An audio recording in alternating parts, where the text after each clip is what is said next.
mensagem de hoje, como está colocada aqui, eu inicio ela falando algo que certamente vocês já escutaram. Vida longa ao rei! Vida longa ao rei!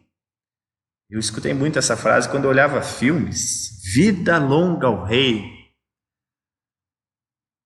Se Jesus tivesse vindo lá para o ano de 1000 e pouco, acho que quando vê eles gritariam isso para Jesus, né? Vida longa ao rei! Vida longa ao rei! Normalmente essa frase era usada quando um rei era empossado, né? Quando o rei era colocado no trono, essa frase era dita. Mas eu quero fazer uma pergunta para vocês. Alguém já ouviu essa frase presencialmente digamos assim, quando um rei estava sendo entronado, quando um rei estava sendo colocado? Alguém já falou essa frase também para um rei? Alguém já disse isso para um rei? Algum de vocês que está assistindo aí já falou? Vida longa ao rei? Bom, aqui no Brasil nós não temos mais reis, né? Desde 1889. Mas eu faço um parênteses agora. Ou será que ainda temos alguns reis? Não vou entrar nessa discussão, mas é uma boa pergunta. O fato é que, por enquanto, nós não temos nenhum rei, nós não conhecemos nenhum rei, principalmente no país que a gente mora. Nós sabemos que outros países da Europa ainda têm as monarquias, mas elas não exercem um poder de decisão dentro do seu país, né? Apenas estão lá para tradição e, digamos assim, porque eles escolheram manter o rei, a rainha. Acho que dentro dessa questão de monarquia, a mais famosa é a Rainha Elizabeth, né? Então, a gente consegue imaginar um pouquinho essa questão de rei, de rainha, ainda olhando para esses países que mantêm. Por isso que às vezes é difícil para nós, na nossa cultura, olhar para o que é um rei. E essa é a pergunta que eu faço: o que é um rei? Bom, rei é aquele que tem autoridade máxima sobre a nação. Ele é a autoridade sobre, para resumir, bem resumido, ele é a autoridade sobre a vida e a morte. Ele pode definir quem vive e quem morre. E nós temos na história do nosso mundo, né, dentro da Revolução Francesa, nós temos digamos assim, o marco do fim desse período de monarquias, que durou muito tempo na história ocidental, um período em que existia reis e que esses reis então ditavam as regras e tudo mais. Por isso que ao longo da história, esses reis, eles sempre foram escolhidos por uma linhagem, né? Normalmente era de pai para filho.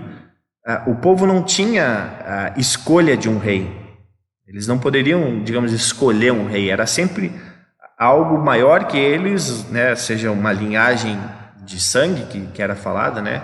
Ou um cara que era muito poderoso, aí era colocado como um rei. O povo nem participava disso. Por isso que é estranho para nós hoje pensar em alguém que a maioria da população não quisesse que comandasse o nosso país. Imagine, né? Alguém que teve um voto só no país todo, esse seria o nosso rei.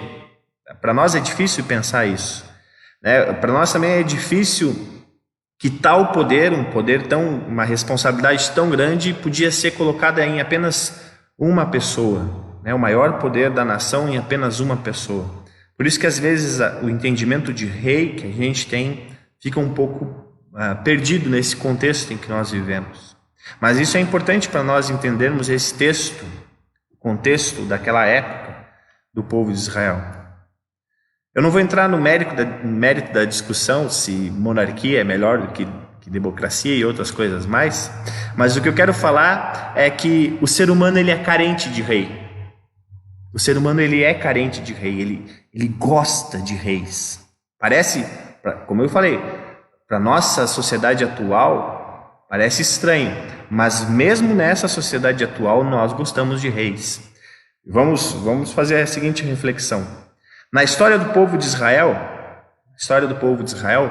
o povo clamou a Deus por um rei, né? Eles estavam vivendo lá num período que nós lemos no texto de Juízes, onde pessoas eram colocadas meio que em distritos, assim, né?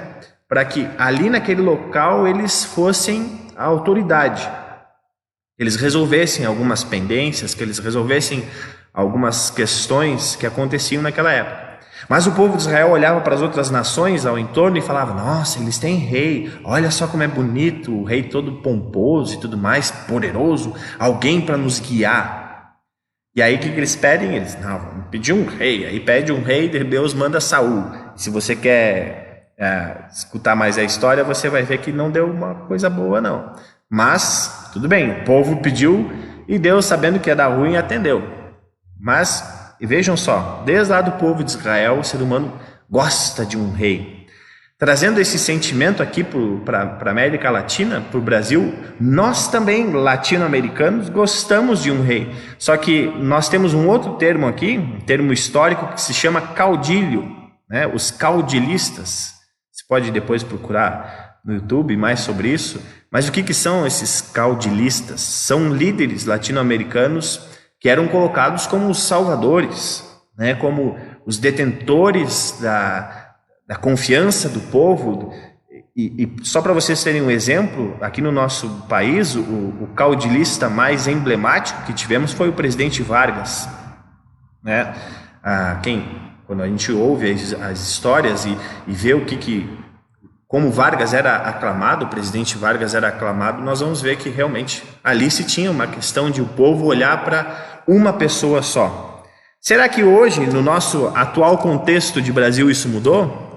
Será que provavelmente hoje nós não colocamos toda a confiança em um homem só, provavelmente a gente não idolatra um homem dizendo que ele é o cara e tudo mais, né? E isso nos últimos 18 anos provavelmente não aconteceu. Só que não, né? Não vou entrar também nessa discussão, mas vejam só, o ser humano, a população anseia por um salvador. E aí eu fiquei pensando, por que será que nós ansiamos por um salvador, por alguém que vai resolver o nosso problema? Pode ser porque aí a gente se omite e a gente diz, bom, se der certo, a gente elogia, se der errado, a culpa não foi nossa, a culpa foi do fulano de tal. E é normalmente o que a gente tem escutado, né? Quem errou foi o fulano, então não tô nem aí, né? Eu não tive participação nenhuma. Por quê? Porque nós depositamos a confiança no fulano de tal. Vejam só, pode ser que o ser humano goste de reis, goste de uma liderança, sim, porque ele pode se omitir. É apenas uma reflexão. Mas saindo desse macro, desse pensamento macro de líder, de rei, de alguém que para nos salvar, de alguém que vai nos conduzir, vamos trazer para o micro, para nós mesmos, para a nossa vida. Na nossa vida nós também elegemos alguns reis e deixemos que esses reis tomem conta da nossa vida. Entre vários, eu acho que eu coloco um dos principais aqui, que até Salomão traz, é a vaidade. O que é a vaidade? A vaidade, tentando explicar de uma forma bem resumida, ela é o preenchimento de um vazio que o ser humano tem por existência. A filosofia vai chamar de vazio existencial. Nós vamos falar de pecado. Porém, essa vaidade, que é tentar preencher esse vazio, tentar preencher aquilo que falta em nós, que é a perfeição, quando nós tentamos preencher isso, normalmente nós colocamos coisas que são contrárias à própria vontade de Deus ou contrárias até a um benefício para nós mesmos. E aí, dentro dessa vaidade, nós podemos colocar o amor pelo dinheiro. A pessoa, ela quer preencher esse vazio e pensa, não, o dinheiro vai preencher esse vazio que eu tenho. Ele vai preencher essa vaidade que eu tenho. Então eu vou amar o dinheiro, vou fazer de tudo por ele. Outras coisas que a gente pode colocar, bens materiais, fama, beleza, né? Gula, inveja e até mesmo a indiferença, o ódio, tudo isso a gente pode colocar dentro da vaidade, dentro desse tentar preencher esse vazio e chegar ao ponto de falarmos que isso acaba sendo o nosso rei. Jesus várias vezes, só voltando ao exemplo do dinheiro, Jesus várias vezes fala sobre isso, né? Olha, as pessoas que amam o dinheiro, elas têm o dinheiro como seu Deus. E nós aqui na nossa mensagem podemos falar, elas têm o dinheiro como seu rei. E aí isso pode levar a uma dependência desse dinheiro, a uma dependência desse rei da nossa vida, que isso se torna uma doença, se torna algo patológico, que literalmente nós vamos precisar de tratamento, vamos precisar de algo para nos libertar disso.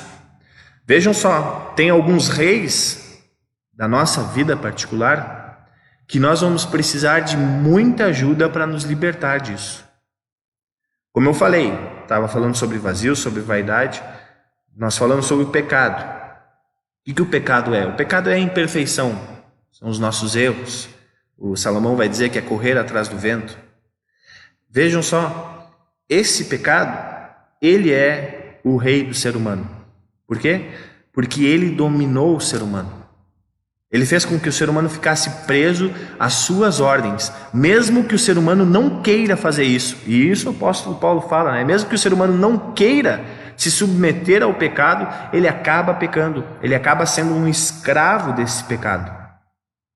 Por isso que nós precisamos de um libertador, e por isso que o contexto que nós temos lá de quando Jesus entra em Jerusalém é muito importante. Por quê? Porque o povo de Deus estava querendo ser livre, ser liberto. Mas liberto de quê? Bom, de maneira geral nós podemos ver que o povo estava querendo ser liberto do Império Romano. O povo queria voltar a ter um reinado. O povo queria voltar a ter um rei que desse à nação de Israel um novo sentido. Só que Jesus vem libertar outra coisa.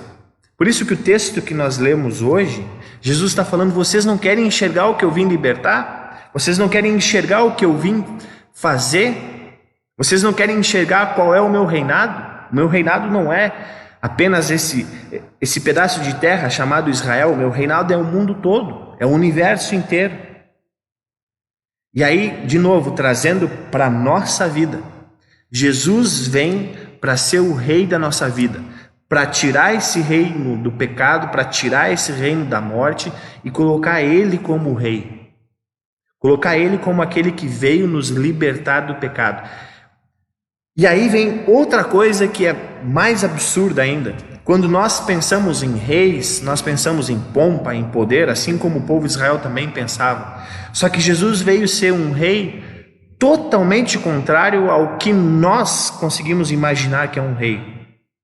Um rei que vem e se submete a uma humilhação enorme.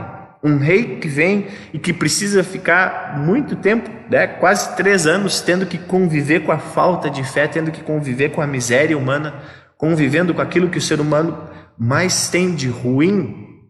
Ali Jesus estava convivendo, um rei estava ali. O rei estava andando com pessoas que nenhum rei da nossa imaginação andaria, mas ele andou, ele fez tudo isso. E para que ele fez tudo isso? Para libertar, para que nós possamos viver em um reino que não nos aprisiona, mas nos dá a vida eterna. E é isso que Jesus fez na cruz por nós, é isso que Jesus faz todos os dias da nossa vida. Porque todos os dias nós estamos nessa briga entre sermos governados pelo pecado ou sermos governados por Jesus. Lutero vai falar, sermos governados pelo diabo ou por Jesus.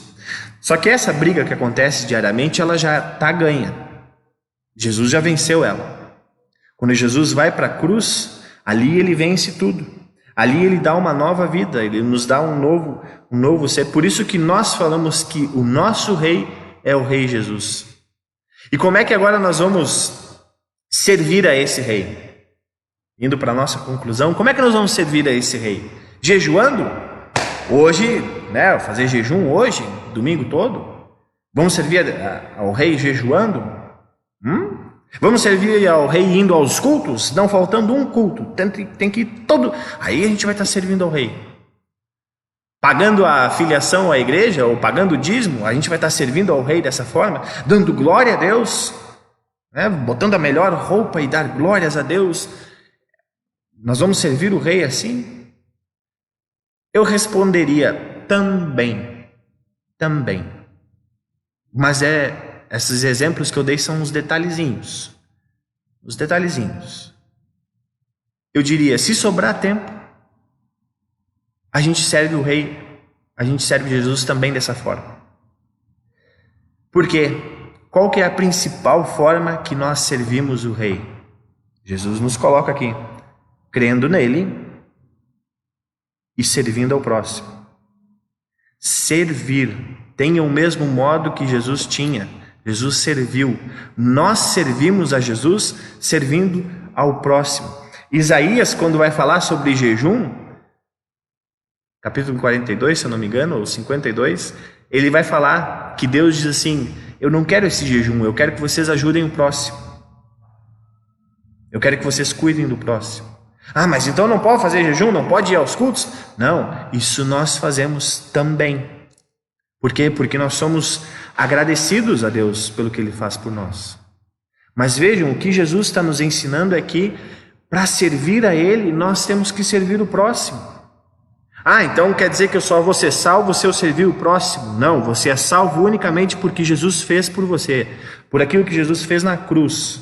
O que Ele está te pedindo é que agora, em vez de você servir Ele apenas individualmente, egoisticamente, não sei se existe essa palavra, mas Ele está te pedindo: não, me sirva, levando o que eu fiz para outra pessoa. E nessa semana que nós estamos vivendo, essa semana santa que nós estamos vivendo, essa é a mensagem que vai chegar quando nós nos depararmos com pessoas sofrendo. Essa é a mensagem que vai chegar.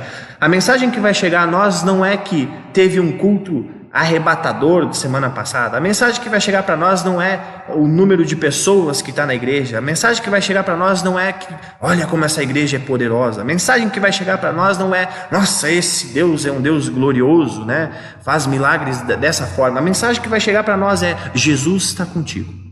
Essa é a mensagem que vai chegar para nós. Jesus sofreu tudo aquilo que sofreu e está sofrendo agora junto contigo também. Se você tem um familiar que está passando por uma dificuldade de saúde por causa dessa crise, se você tem um familiar que está passando por também uma questão financeira muito delicada nessa crise, a mensagem que vai chegar nos seus ouvidos é: Jesus está cuidando. Nada mais que isso. E isso é o suficiente para que você diga assim: eu estou num reinado que tem um rei que me ama. Eu estou vivendo uma vida que tem um rei que não está num lugar pomposo, distante de mim. Está junto comigo no meu dia a dia. E que essa mensagem nós possamos ter para servir o outro. O difícil é servir. Como eu falei antes, às vezes nós queremos que outras pessoas tomem as decisões por nós, que outras pessoas façam as coisas por nós. Mas lembrem, o Espírito Santo está fazendo isso em vocês e com vocês, com cada um de nós. O Espírito Santo está nos dizendo que é difícil servir, porque nós choramos, nós rimos, nós abrimos mão de muita coisa.